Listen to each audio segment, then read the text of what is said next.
For 12 years, he lived alone, until 5 strangers and 2 children knocked during a snowstorm. By sunrise, one woman was dead, and the cabin was on fire. Pause 1 second. But the real danger was already inside. The wind howled through the pine trees like a wild animal. Snow fell in heavy sheets, covering the ground with white silence. Inside a small stone cabin, Elias Grant sat near the fire. His hands were rough from years of work, and his face was lined with age and loss. He had not spoken to another person in over 5 years. Elias had built the cabin himself after leaving the mines. People called him strange. Some said he had gone mad, but Elias preferred the quiet. He hunted, he chopped wood, and he lived each day without expecting anything more. He was pouring hot water into a tin cup when he heard it, a knock. It was soft at first, almost like the wind. Then it came again, louder this time. 3 sharp knocks at the wooden door. Elias froze. No one ever came this far up the mountain. Not in winter. Not in a storm like this. He grabbed the old hunting rifle that leaned against the wall and stepped toward the door. His boots creaked on the wooden floor. He opened the small viewing hatch built into the door. The wind blew snow into his face. Outside stood 3 women and 2 small boys. Their clothes were soaked, their faces pale. One of the women, tall with blonde hair tied back in a scarf, stepped forward. "Please," she said. Her voice trembled from cold. "We just need a place to wait out the storm. Just for the night." Elias narrowed his eyes. Strangers brought trouble. He had learned that the hard way. "I do not have space," he said gruffly. "You should keep walking. There is a ranger station 20 miles south."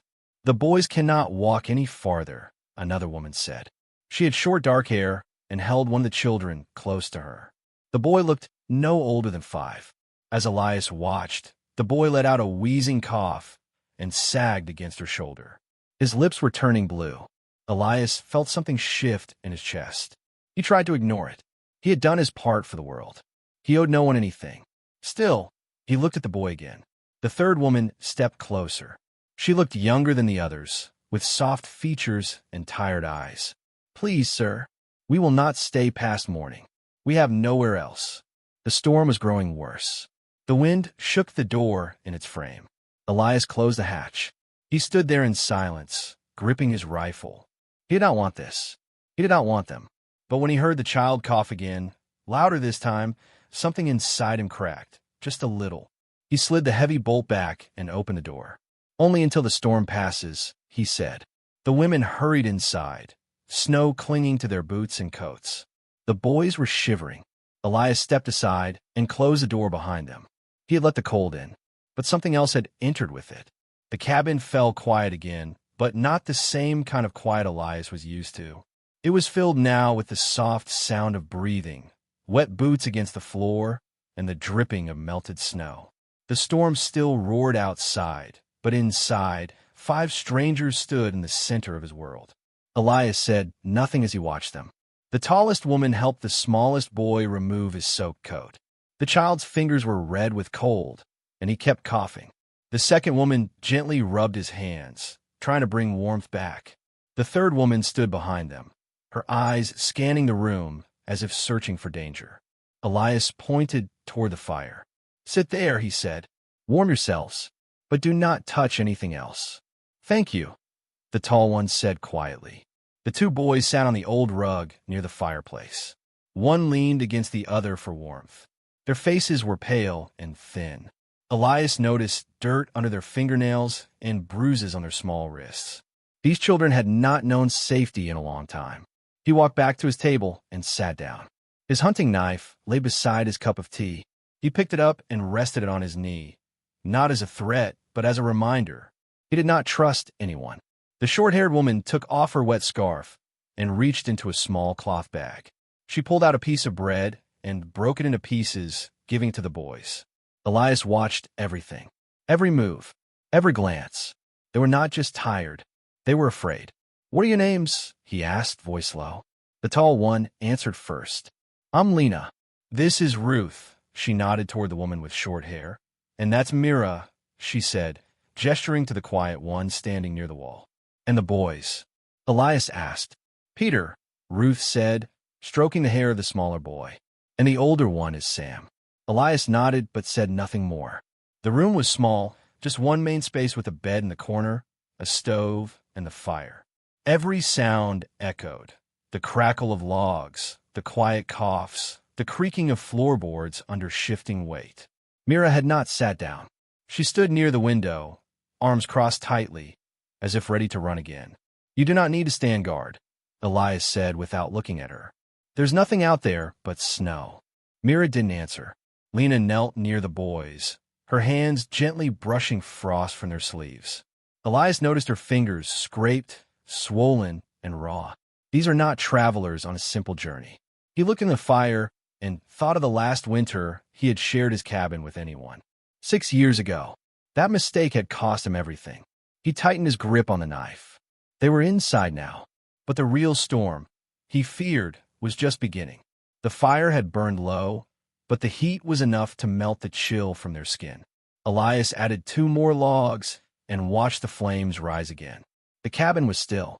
The only sound was the wind outside and the slow, tired breathing of the 5 people now warming themselves in his space. Peter had fallen asleep, his small body curled next to the fire. Sam sat upright, his eyes half closed, wrapped in Ruth's coat. Lena stood and stretched her hands toward the heat, silent for a long moment. Elias sipped his tea. "So," he said, not looking at them, "tell me what happened." Lena glanced at the other women, then back at Elias. Her voice was low. "We were part of a work group. The foreman's name is Bannon Trigg. He runs a labor camp up north. Said we'd be fed and paid for picking winter crops. But it was a lie." Elias raised an eyebrow. "There are no crops in winter." "I know," Lena said. Her hands trembled as she spoke. "He made us clean frozen barns, dig in hard soil, sew torn sacks. If you slowed down, you were hit. If you spoke out, you were locked in a metal trailer overnight without heat." Ruth spoke next. "He made the boys work too. That's why Peter's so sick. He collapsed yesterday. They wouldn't let me stop to help him." Elias stared at them. His face showed no emotion. "Why would you stay?" he asked. "We didn't stay," Lena said. "We ran. Last night, during the shift change. Took nothing but what we could carry. We followed the old supply road and hoped it would lead somewhere." Elias stood slowly. "And it led here." Mira finally spoke from the shadows near the door. "We didn't know anyone lived this far out. We just needed shelter." Elias walked to the stove and opened the kettle lid. Steam rose. "I've heard many stories over the years," he said. "People lie when they want something." "We're not lying," Lena said firmly. Elias looked at her. "That's what liars say." Before anyone could speak again, Peter let out a sharp, wet cough in his sleep. It echoed through the cabin. The sound stopped everyone. Then it came again, deeper this time, and with it a small streak of red at the corner of his mouth. Ruth rushed to him. "Peter." No, stay with me." Lena dropped beside them. She wiped his mouth gently and stared at the blood on her sleeve. Elias took a step closer, his eyes fixed on the boy. Something in him shifted again. "I need clean cloth," Ruth whispered, "and boiled water. Please." Elias did not speak. He simply turned to the sink, grabbed a pot, and filled it with water. Maybe they were lying. But blood, that kind of blood, did not lie. The next morning, the wind had not eased. Snow still fell thick and fast, covering the forest in white silence. Elias stood at the cabin door, pulling on his heavy coat. His boots thudded against the wooden floor. "I'm going to check the traps," he said, not looking at anyone. "I'll be back before dark." Lena, who had barely slept, nodded. "Be careful." Elias didn't reply. He stepped out into the cold, the wind tugging at his coat and the snow blinding him after the warmth of the fire. His breath rose in thick clouds as he walked through the trees, following the narrow path that led to his traps. The forest felt different, too quiet. He scanned the tree line as he moved. The traps were spread out across a wide area, set for rabbits, sometimes foxes. He checked the first 2. One was empty. The other held a half-frozen hare. He reset the trap and moved on. That was when he saw them. Boot prints. Not his. Not the women's. These were wide, deep, made by a heavy man. The snow around them had fallen only lightly, meaning the prints were fresh, less than an hour old. Elias crouched beside them, frowning. They led from the east, then circled around his back fence line. Whoever it was hadn't come to the front door. They had been watching. He followed the prints a short distance, but stopped when they vanished into thick trees. He stood still, listening. Nothing. Just wind and snow. Still, the unease stayed with him. Someone had come looking, and they had not wanted to be seen. When Elias returned to the cabin, he stomped his boots against the step and opened the door. Inside, the warmth wrapped around him, but it was not peaceful. Mira was sitting on the floor near the fire, crying quietly into her hands. Her shoulders shook with every breath. Ruth sat nearby, holding Peter in her lap. The boy's skin was pale, his forehead shining with sweat. "What happened?" Elias asked, dropping the sack of meat and the frozen hair by the door. Lena looked up from the stove. "Peter's fever got worse. He can't keep water down. And Mira, she's just scared." "I'm not scared," Mira snapped through her tears. "I'm angry. I'm tired. I don't even know where we are." "You're my home," Elias said sharply. "And how long do we stay here?" she shot back. "Until Peter dies? Until they find us." Elias's eyes narrowed. "Who is that?" Mira said nothing. Ruth pressed a wet cloth to Peter's forehead. "Please," she whispered. "Can we just help him right now? That's all that matters." Elias stepped forward. He placed the hair on the table and turned toward the kettle. "Boil this water. I'll bring in snow for cooling his skin." The storm howled louder outside, as if angry it had been ignored. Elias didn't trust these women, but now he feared something else even more. They had not come alone. Night came slowly, with heavy skies and endless snow. The wind scraped against the cabin walls like claws. Inside, Elias sat in his usual chair by the fire. His rifle leaned beside him. He hadn't spoken much since returning. His eyes were sharper now, more alert. The women moved quietly around the cabin. Lena gave Peter spoonfuls of warm broth, and Ruth rubbed his back gently. Mira stayed near the window, arms crossed, watching the forest through the frost-covered glass. Elias kept the kettle hot and the fire strong, but his mind was not calm. Those boot prints had not left him. Later that evening, after the boys had fallen asleep and the cabin grew quiet, Lena walked over to him. Her hands were clasped together tightly. Her eyes shifted toward the others, then back to Elias. "Can I speak with you?" she asked in a low voice. Elias nodded once. They stepped toward the far corner of the room, near the wood pile. The firelight danced on the stone wall, casting long shadows. "I found something strange earlier," she whispered, holding out a small cloth. Inside it was a medallion, metal, round, slightly worn. The symbol on it was unfamiliar to Elias, but it looked official, like something a guard or scout might carry. "It was in my bag," Lena said. "I didn't put it there." Elias took the medallion, turning it over in his hand. "I think someone is still in contact with Ban and Trigg," she said. Her voice shook. Someone might be feeding him information. Elias stared at the fire, then at the sleeping boys. "You think one of you is a spy?" he asked. Lena nodded slowly. "I don't want to believe it, but I didn't pack that thing, and no one else should have had access to my bag." Elias's jaw tightened. His eyes moved across the room, first to Mira, still near the window, then to Ruth, asleep against the wall with Peter in her lap. "Do the others know?" he asked. "No," Lena said. "Not yet." He looked down at the medallion again. "Keep this between us for now." Lena nodded. "I just thought you should know." She turned and walked back to her place by the fire, her face pale in the flickering light. Elias sat back in his chair, holding the medallion in his palm. Someone had brought trouble here. But which one? The women all seemed tired, worn, scared. But fear could be faked. Tiredness could be a mask. He had trusted people once before, just once, and it had cost him everything. Now he watched each of them with new eyes. As the fire cracked and the storm raged on outside, Elias began to wonder. Had he let the real danger in with his own hands? The fire was burning low. The wind outside had calmed just enough for silence to return. Elias sat in his chair, the rifle across his lap now, not beside it. He had not slept. He had not even blinked much. The medallion from Lena rested on the table, cold and heavy. Then it came. Crack! A sharp sound, gunfire, echoed from deep in the forest. Everyone froze. Ruth sat up fast, holding Peter close. Mira ducked, low by the window. Lena moved toward the boys without a word, her face pale. Elias stood and walked to the door. He opened the small viewing hatch and peered out. Dark shapes moved between the trees. Slow, careful. Then one step forward, tall, heavy build, coat pulled tight, face hidden behind a scarf and goggles. He stopped at the edge of the clearing, just past the last tree. He stood still, watching the cabin. Elias closed the hatch slowly and turned back to the women. "They're here," he said. Myra's voice trembled. "How many?" "One that I saw. There may be more." Ruth clutched Peter tighter. "What do we do?" Elias walked to the far side of the room. He pulled aside an old carpet, revealing a wooden panel on the floor. It groaned as he lifted it. Beneath it, wrapped in oiled cloth, was a rifle, older than the one by the door. It had a long barrel, a polished stock, and the marks of deep use.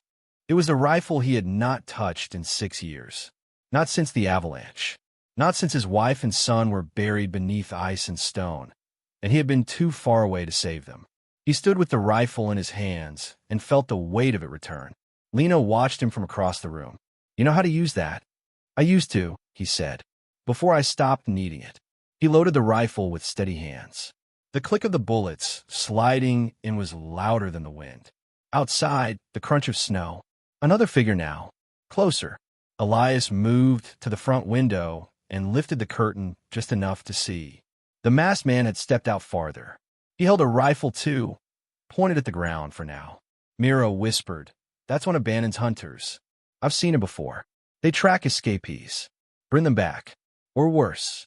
Elias lowered the curtain. "Get down. Stay away from the windows. Keep the boys out of sight." Lena looked at him. "Why are you helping us?" Elias paused, eyes locked on the window. "Because no one helped my family when it mattered, and I can't watch another one fall." He moved toward the door and gripped the handle. The rifle in his hands was not just a weapon. It was a memory. It was a choice. And tonight, for the first time in years, Elias Grant chose to fight. The storm had calmed, but fear had taken its place. Elias stayed awake most of the night, sitting by the window with his rifle across his knees. Every few minutes, he checked the tree line. Every sound outside made his heart beat harder. But the masked man never returned. By morning, the sky was pale and gray. Snow lay thick on the ground, untouched. Still, quiet, too quiet. Lena was the first to notice. "Myra's gone," she said suddenly, eyes wide. "She's not here." Ruth looked up from where she was tending to Peter. "What do you mean gone?" "She was by the back wall, near the cot. Now she's not." The women stood quickly, scanning the cabin. "Mira," Lena called, stepping to the door. "Mira." Elias moved faster.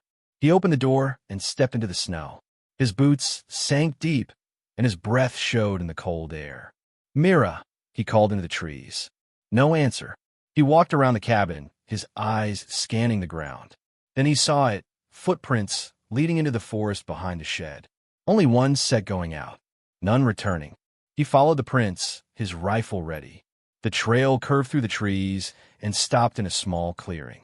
And there she was, Mira, alive, but tied to a tree with rough rope around her wrists and ankles. A cloth gag was stuffed into her mouth. Her eyes were wide with fear, but she was unharmed. Elias rushed to her and pulled the gag away. She gasped for breath. I didn't leave," she whispered. "Someone came in, pulled me out while I slept. I tried to scream, but..." He untied her quickly and helped her sit down. Then he saw it. Carved into the bark of the tree above her head were 2 words. She talked. Elias stared at the message. This was no accident, no warning. It was a promise. He helped Mira to her feet. "Can you walk?" She nodded weakly. As they walked back to the cabin, Elias's mind raced. Someone out there had known exactly where they were, had slipped inside, had left without a sound. And worst of all, someone inside had helped them. When they reached the cabin, Ruth rushed to Mira and pulled her into a hug.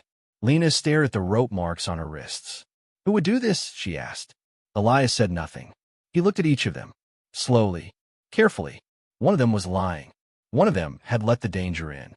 He placed the rifle on the table and said, "No one leaves the cabin again. Not alone. Not until we know the truth." Myra's voice shook. You think one of us helped them? I don't think, Elias said. I know. The room fell silent. The storm outside had ended, but inside the cabin, something far colder had begun. Smoke rose just before sunrise. Elias was the first to smell it. He rushed to the window and saw orange light flickering against the trees.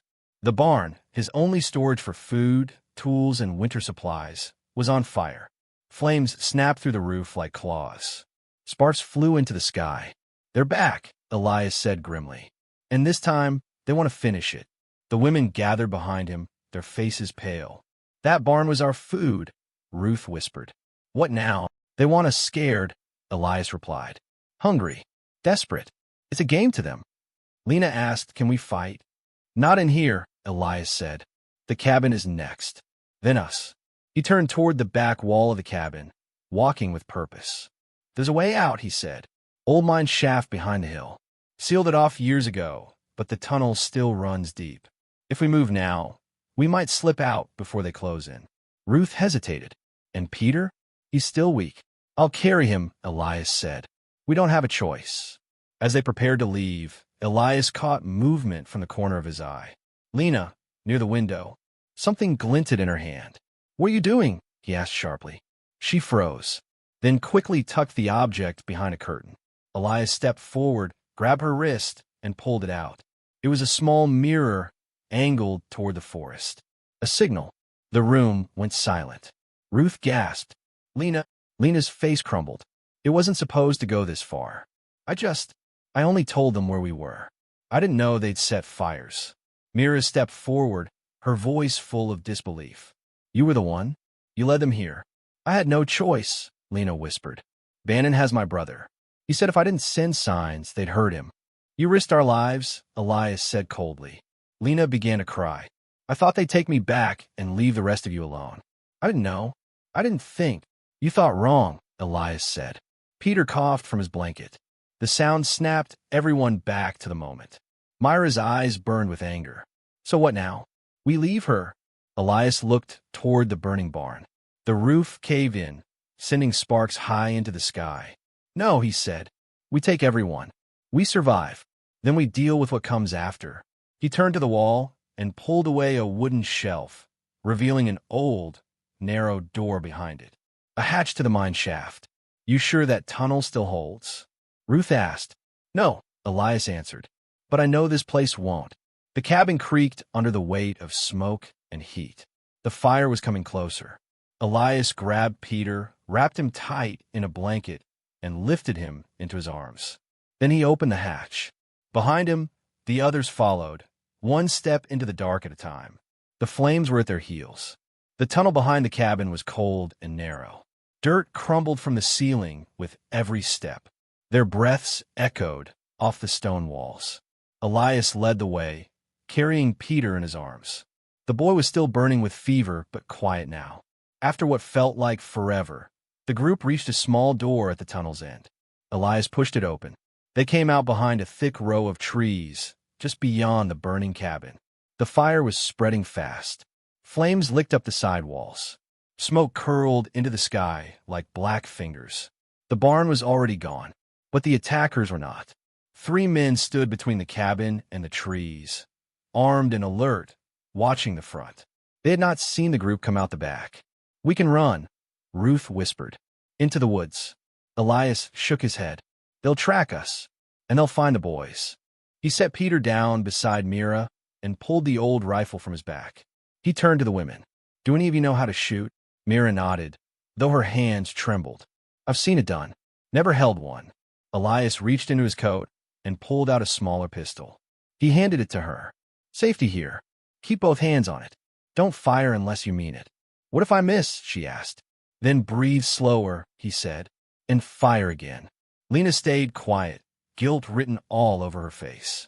Ruth stood firm, holding Sam close. I'll take the boys to the root cellar, Ruth said. They'll be safe there underground. Elias nodded. Do it quickly. As Ruth ran with the children, Elias took his place behind a fallen log.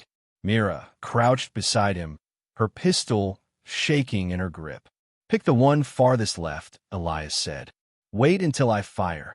She nodded. The wind shifted. The nearest attacker turned slightly, then froze. A sharp crack echoed through the trees. Elias had fired first. The man dropped where he stood. The others shouted and turned their rifles toward the trees. Bullets snapped past Elias's head, tearing into bark. Mira screamed and fell backward, clutching her arm. "Stay down," Elias shouted. He rolled to the side and fired again. Another man dropped. Only one left. Elias crawled to Mira. Blood soaked her sleeve, but she was breathing. "Just a graze," she said through gritted teeth. Elias stood again. One shot left. The last attacker moved fast, ducking, weaving, firing blindly. He stepped into view for only a second. It was all Elias needed. One shot, one breath, one choice. The bullet hit center chest. The forest fell silent again. Only the sound of crackling fire and Myra's heavy breathing remained. Elias sat back against the log, eyes closed for a moment. Behind them, the cabin groaned and collapsed into ash. They had survived the fire, but the true cost would come with the dawn. The first light of dawn broke over the hills, soft and golden. It touched the burned remains of the cabin, turning ash into glitter. The storm was gone now. Only the cold stayed, quiet and heavy. Elias stood at the edge of what was once his home. Nothing remained but blackened wood and smoke. Beside him, Ruth held Sam in her arms. Mira leaned against a tree, her wounded arm wrapped tight in cloth. Her face was pale, but her eyes stayed sharp. Peter lay on a blanket near the fire pit. His fever had broken in the night. He slept now, his chest rising slowly, peacefully. Lena was gone. She had not survived the fire. She had turned back in the chaos, trying to help Ruth, trying to fix what she had broken. A gunshot had taken her before Elias could reach her. He had buried her before sunrise. Quietly, without words, Ruth stepped up beside him. "What now?" she asked. Elias looked at the land around them. "We can't stay here. There's a town west of the river," Mira said. "Far enough from the camp. They might not know our names there. And if they do?" Ruth asked. "Then we move again," Elias said. "But not tonight. Not until Peter's stronger." They stood in silence for a while, watching the smoke rise into the morning sky. Elias turned back to the spot where his cabin had stood. 12 years of silence, of fear, of hiding, burned away in one night. His rifle was gone, lost in the flames. He did not need it anymore. As he turned to leave, a small hand slipped into his. He looked down. Sam stood beside him, eyes tired but steady. "Can we walk with you?" the boy asked. Elias nodded. "Yes." They began moving through the trees, the soft crunch of snow beneath their feet. Mira followed close behind. Ruth carried Peter, wrapped in a thick blanket. They did not speak. There was no need. The sun rose higher, warming their backs. And with each step, Elias felt something return. Not all at once, but gently, quietly, like the way snow melts in spring. He looked ahead, toward the forest path, toward a future not yet written. A man once broken by silence now walked with others. In the hand of a child, he found something stronger than memory or fear. He found hope. Have you ever lived through a moment that changed everything, where one choice led you somewhere you never expected? If so, share your story in the comments below. And if this story moved you, consider leaving a like or sharing it with someone who needs hope today. And if you'd like more stories like this, quiet, powerful, and real, we'd be honored if you subscribe to our channel. Because sometimes, hope begins right where everything seems lost.